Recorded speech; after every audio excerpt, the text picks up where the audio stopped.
Hello friends, एक बार फिर से आप सभी का हमारे चैनल पर स्वागत है। और आज की इस वीडियो में हम लोग करेंगे कम्युनिकेबल डिजीज़ और नॉन कम्युनिकेबल डिजीज़, जिसको हिंदी में संचारी रोग और गैर संचारी रोग कहते हैं। तो यहाँ पे कम्युनिकेबल डिजीज़ का बात करें तो ये डिजीज़ डायरेक्ट कॉन्टैक्ट के थ्रू फैलता है one person to another person. और इसमें एजेंट शामिल होता है जैसे कि बैक्टीरिया, वायरस या फंगल, इस तरह से। और वहीं बात करें कि नॉन कम्युनिकेबल डिजीज़, तो उसमें कोई भी एजेंट शामिल नहीं होता है। वो आपका खुद के कारण होता है, यानी कि अनहेल्थी बिहेवियर कंडीशन के थ्रू आप अपने शरीर का ध्यान नहीं रखते हैं। और यहाँ पे अगर हम बात करें तो सबसे ज़्यादा जो मौत होता है वो नॉन कम्युनिकेबल डिजीज़ के कारण होता है। कम से कम 70% आप मान सकते हैं कि जो मौत होता है, डेथ होता है, वो नॉन कम्युनिकेबल डिजीज़ के कारण होता है। और यहाँ पे कम्युनिकेबल डिजीज़ में कुछ आपका एग्जांपल भी है इसमें। और उसके बाद नॉन कम्युनिकेबल डिजीज़ में एग्जांपल सब देखेंगे, डिफरेंसेस सब। तो देखिए, सबसे पहले हमको ये जानना ज़रूरी है कि डिजीज़ होता क्या है।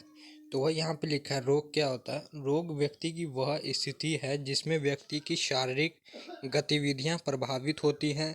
गंभीर रोगों की स्थिति में समय से समुचित उपचार न होने पर व्यक्ति की मृत्यु तक हो सकती है। उसके बाद लिखा है इसमें संचारी रोग क्या होता है। तो हमारे आसपास दूषित परिवेश में कई तरह के सूक्ष्म जीव होते हैं जो आसानी से एक स्थान से दूसरे स्थान पर पहुंच जाते हैं। कई भयंकर बीमारियों एवं रोगों को जन्म देते हैं और ये मनुष्य में छुआछूत के कारण फैलते हैं, संचारी रोग कहलाते हैं। और उसके बाद इसके कारक देखेंगे फैलाने वाले। संचारी रोग, जिन्हें संक्रामक रोग भी कहते हैं, ये रोगाणुओं जैसे प्रोटोजोआ, कवक, जीवाणु, विषाणु के कारण एक विशेष मौसम में फैलते हैं। बरसात में जगह जगह पानी भर जाता है या फिर मौसम बदलने पर हमारे आसपास ये रोगाणु तेजी से फैलते हैं और इनमें एक मनुष्य से दूसरे मनुष्य में संपर्क आने पर फैलते हैं। और इसका लक्षण देखेंगे, संचारी रोग तेजी से फैलते हैं लेकिन सबसे ज़्यादा बच्चे प्रभावित होते हैं, जैसे दस्त, बुखार, दिमागी बुखार, ज्वर, चढ़ उतर कर बुखार आना, जुखाम, अनियमित खांसी, उल्टी इसके लक्षण हैं। इसी तरह कोरोना भी एक संक्रामक रोग है। उसके बाद देखेंगे प्रमुख संचारी रोग कौन कौन से हैं। तो प्रमुख संक्रामक या संचारी रोगों में जुखाम, चेचक, influenza, polio, malaria, dengue, chikungunya, पेचिस, प्लेग, डायरिया, हैजा, कोरोना आदि। उसके बाद इसमें उपाय क्या है रोकथाम के लिए। तो अपने आसपास एवं छत पर टूटे फूटे सामान में पानी इकट्ठा ना होने दें। आसपास नाली को खुला ना छोड़ें एवं समय समय पर उन्हें साफ करते रहें। अपने आसपास साफ सफाई रखें जिससे कि कूड़े के ढेर में मच्छर ना पल सके। खुले में शौच करने से बचें क्योंकि मानव मल बरसात मौसम में पीने योग्य पानी को दूषित करता है। संचारी रोग से बचने के लिए सोते समय मच्छरदानी का प्रयोग करें। भोजन से पहले साबुन से हाथ धोएं। घर पर एवं बाहर जाते समय मास्क का प्रयोग अवश्य करें। पीने के लिए स्वच्छ जल का प्रयोग करें क्योंकि दूषित जल पीने से दस्त, उल्टी और अतिसार हो जाता है। उसके बाद है, किसी भी प्रकार की समस्या या लक्षण दिखने पर तुरंत चिकित्सक से संपर्क करें। तो इस प्रकार हमने यहाँ पे फ्लो चार्ट बनाया हुआ है कम्युनिकेबल डिजीज़ का। बैक्टीरियल डिजीज़ के कारण फैलता है, प्रोटोजोआ, वायरल डिजीज़ और फंगल डिजीज़।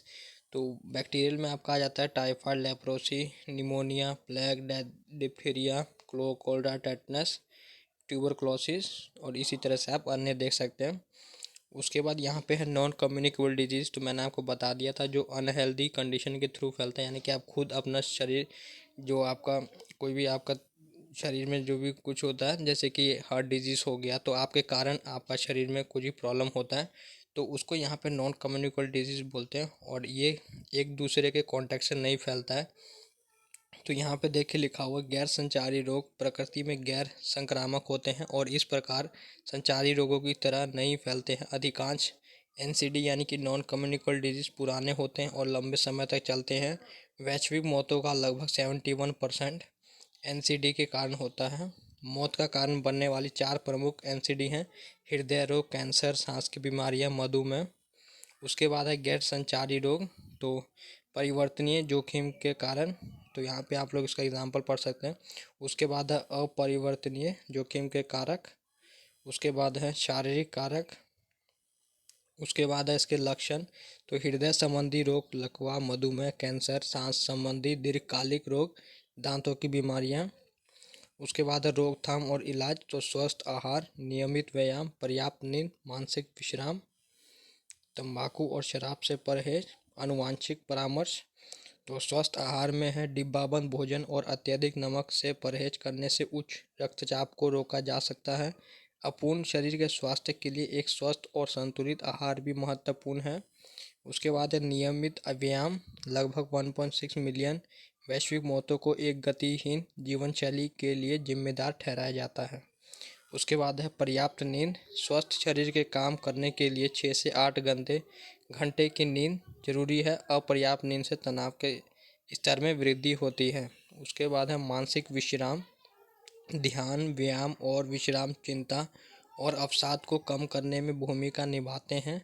यह लंबे समय में उच्च रक्तचाप, दिल के दौरे और मधुमेह को कम करने पर सकारात्मक प्रभाव डालेगा। उसके बाद है तंबाकू और शराब से परहेज।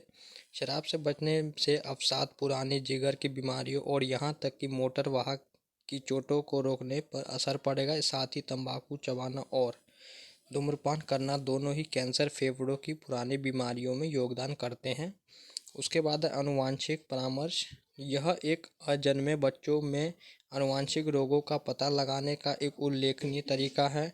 आनुवांशिक विकारों को रोकने के लिए जीन थेरेपी के साथ साथ आनुवांशिक परामर्श ही एकमात्र तरीका है। तो यहाँ पे नॉन कम्युनिकेबल डिजीज़ का मैंने कुछ एग्जांपल दिया हुआ है, आप लोग देख सकते हैं। उसके बाद हम लोग इसमें डिफरेंसेस करेंगे।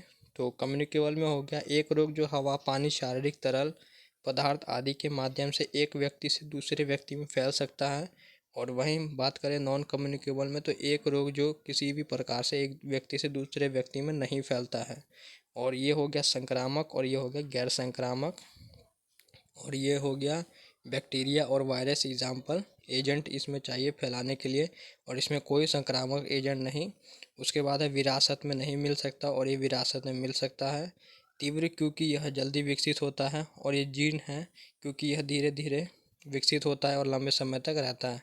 उसके बाद है रोगजनक और अत्यधिक संक्रामक होते हैं। एलर्जी, बीमारी, जीवन शैली में बदलाव, कुपोषण, पर्यावरण में बदलाव आते हैं। ये है पारंपरिक तरीके और रूढ़िवादी या शल्य चिकित्सा द्वारा इलाज किया गया। उसके बाद है इसमें एग्जाम्पल टीबी, टाइफाइड, मलेरिया, और इसका हो गया रिकेट्स, मधुमेह। दूसरी बीमारी वाले लोगों से दूरी बनाए रखें, और इसमें है उचित नींद लें और आराम करें। तो यही था कम्युनिकेबल और नॉन कम्युनिकेबल डिजीज़। तो उम्मीद करता हूँ आपको सही में आ गया होगा। तो वीडियो को लाइक, चैनल को सब्सक्राइब करना। Thanks for watching this video.